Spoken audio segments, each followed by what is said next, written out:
basically put augmented reality up in the sky in airplanes at 400 miles an hour at multiple G-forces upside down as well. And it's somewhat of a technical challenge. So I figured I'd just give you a quick 10, 15 minutes on my background, how I came to be with Red 6 and the story so far with the company, and then maybe we can do a few questions if that sounds good. So my background, as Andy mentioned, I started out life as a fighter pilot in the Royal Air Force. I was lucky enough to graduate from what we'd call fighter weapons school. You may know as Top Gun from the movie. And then in 2006 was, I suppose, quite literally the luckiest fighter pilot in the world, and that I was selected as the only non-American to come over here and fly F-22 Raptors for the US Air Force, which is the latest stealth fighter.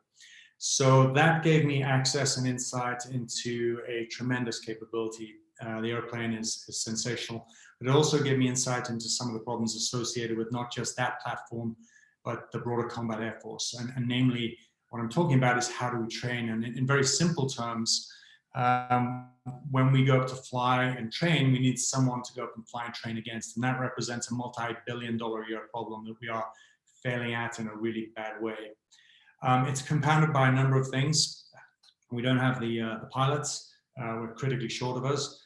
We don't have the dollars. It's extremely expensive. If you take an F-22 and you go fly it for an hour, it's $100,000 an hour just to fly that airplane. And critically, and I think most importantly of all, as a nation, we've been involved in supporting counterinsurgency warfare in the Middle East for the last 20 to 30 years. And what I've seen and my colleagues in the service have seen over the last 20 to 30 years, as well as whilst we've been focused on that critically important mission set, two things have happened on the world stage. You've seen the reemergence of Russia and proliferation of sophisticated technology coming out of there, going to state actors that are not necessarily friendly towards the West. And most importantly, I suppose, is the rise of China and the pace of innovation coming out of China. And that is significant because the technology is so good now that even if we had the pilots, the airplanes, and the dollars to train to the threat, it's very difficult for us to simulate that kind of near-peer technology. So how to solve it? Well, I am definitely not an AR expert. It's been a massive education for me over the last 4 years. But I actually left the Air Force in 2009 and built a company and sold a company, and then came back to my love of flying. And the story is really serendipitous because I decided in 2017 that I was going to build an airplane. And it's the airplane you see on the screen right now. That started out from scratch for 15-hour days of me sanding inside that airplane. It's a story in itself, but let's just say it was a serendipitous meeting of minds, and life, the universe, be it whatever way you choose to view life, was telling me to build the airplane. And so I set about literally building it from scratch, not knowing really what I was going to do with it, but understanding that I had to do it. And as I was doing that, I started to think about the problems associated with training again. And then one day into my life walked two individuals with rich backgrounds in AR and VR. And those individuals were Nick Bitchinson and Glenn Snyder. And Glenn in particular, back in 2015, had pulled off a world first in virtual reality, in that he'd taken two race cars, put them, real race cars, on two separate racetracks at the same time, put two race car drivers, one in each of the cars, created a virtual reality system, and both drivers put a headset on, were able to see each other in a virtual world, and they, no kidding, raced real race cars completely blind to the outside world. And so the idiot fighter pilot here looks at that, and I asked the 5 real questions. Firstly, guys, that's amazing. Can we do that in airplanes? And they looked at me and scratched their heads for a couple of weeks, and we got our heads together and came back with a yes, technically challenging, but we think we could do it. The next question I asked, having no real understanding of AR and VR back in the day, was, okay, no one is going to allow fighter pilots to fly around in virtual reality completely blind to the outside world. So the obvious question is, can we do that in augmented reality? And they looked at me as if I was crazy and said, absolutely not. And I said, why? And they said, because augmented reality barely works outdoors, walking down the street at 2 miles an hour. It certainly doesn't work outdoors up in the sky at 300-400 miles an hour, pulling 9 Gs and going upside down. And so I said, why is that? And the cliff notes of that journey in the early days, where we kept asking why until we came up with a thesis as to how we might approach this problem set. And with that thesis, we approached the Air Force. And the Air Force have been working on a similar solution to solving the training crisis that I mentioned. And they refer to that as the live, virtual, and constructive ecosystem. And the live, virtual, constructive ecosystem seeks to use synthetic training to solve the exact problems I described earlier in the chat.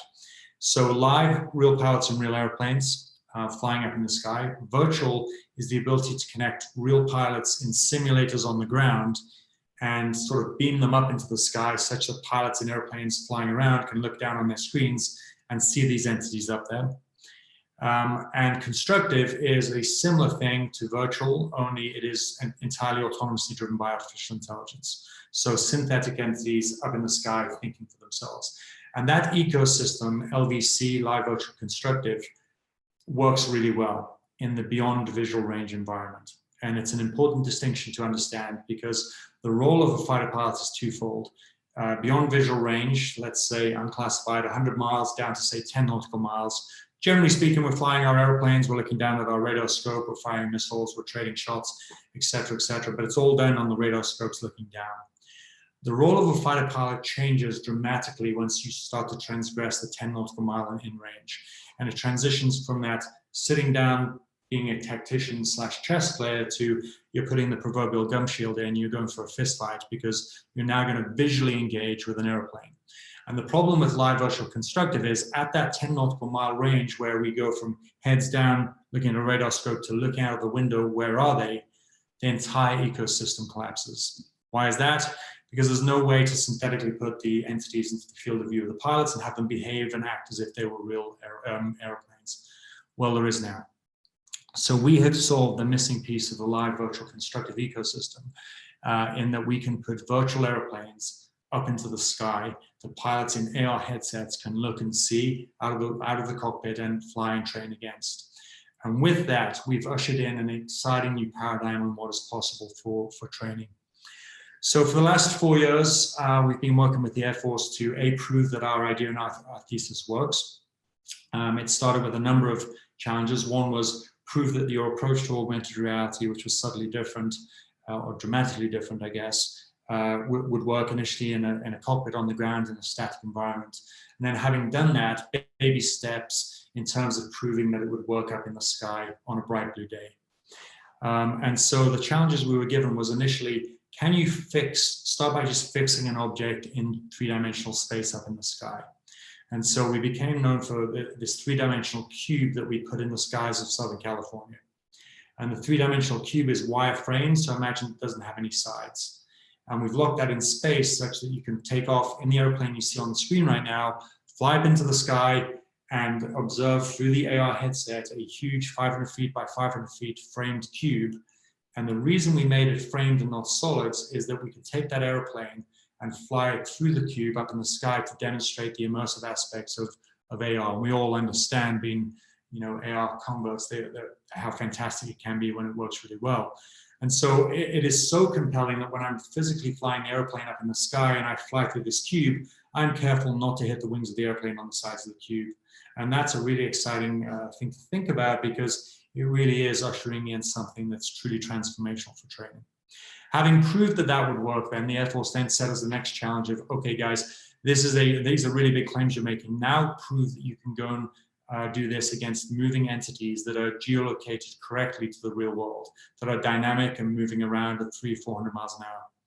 And so we did that. And so right now, the airplane you see on screen, you're capable of taking off in that airplane, climbing up into the sky and flying an intercept on a virtual augmented reality tanker.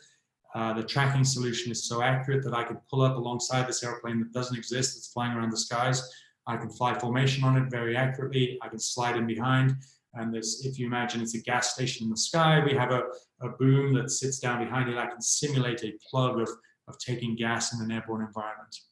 I can then leave that tanker. I can then fly an intercept, and I can go engage airplanes and dogfight against them as if I was doing it for real. And it is working in such a compelling fashion that the Air Force now have gone beyond the experimental prototypical stage with us, and we're integrating into our first Air Force platform as we speak. That program is kicking off. In terms of the business cycle, we've raised now, we've just closed the Series A. We've raised over $45 million. It was a $30 million Series A, which was really great for us. We're very excited about that. It was led ultimately by Snowpoint Ventures. And we've had some other really compelling investors along the way, including Lockheed Martin, who made I think their first investment in an AR/VR company. Everything I've discussed so far pertains to a single aircraft, and the work that we're doing now is connecting multiple airplanes into this game space. Think of it as a multiplayer video game played up in the sky on real airplanes. And that system we're developing is called Carbon. Carbon is the combined augmented reality battle space operational network.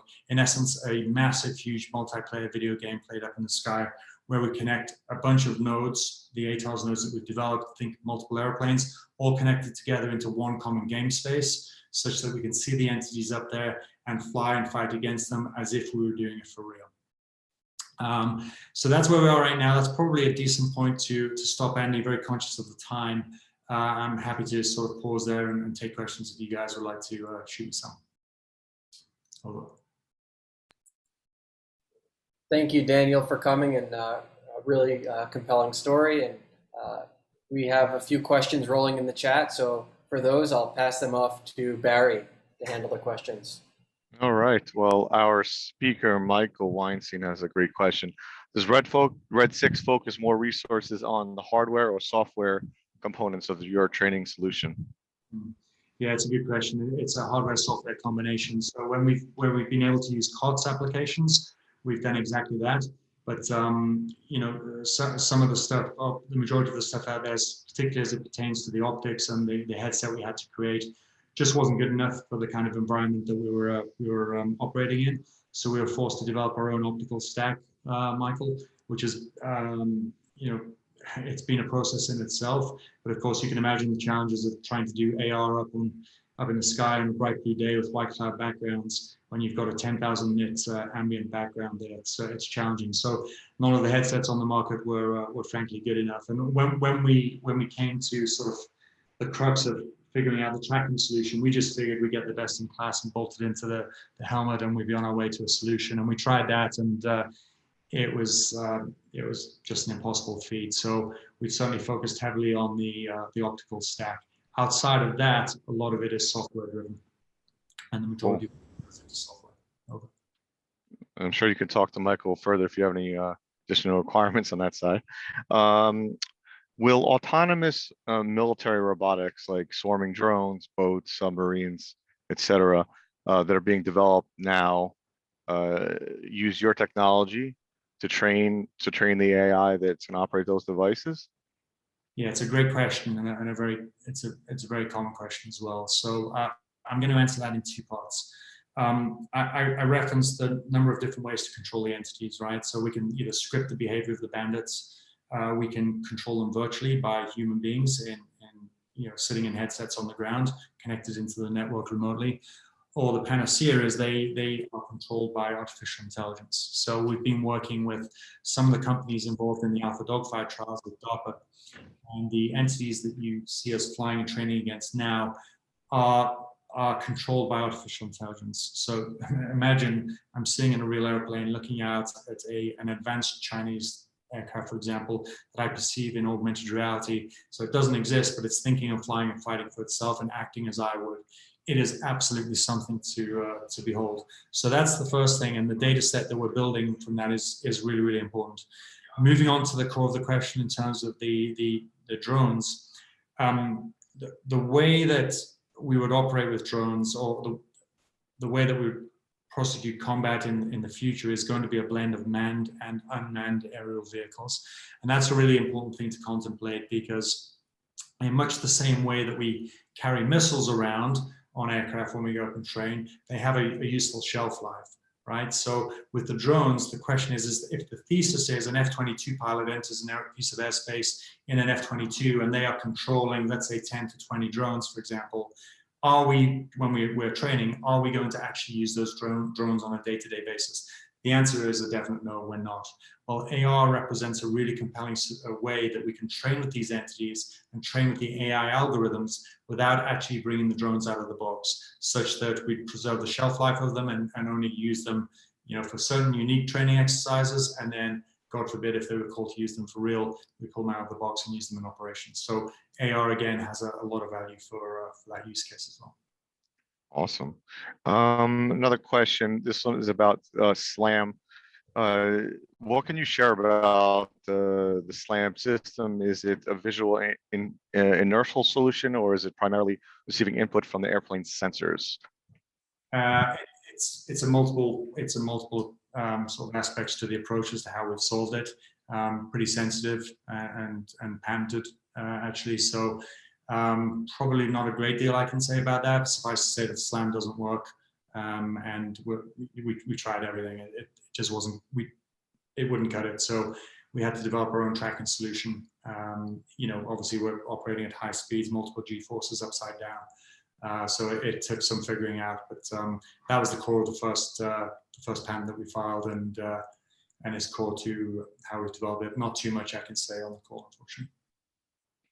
Okay. There's another question here about DARPA.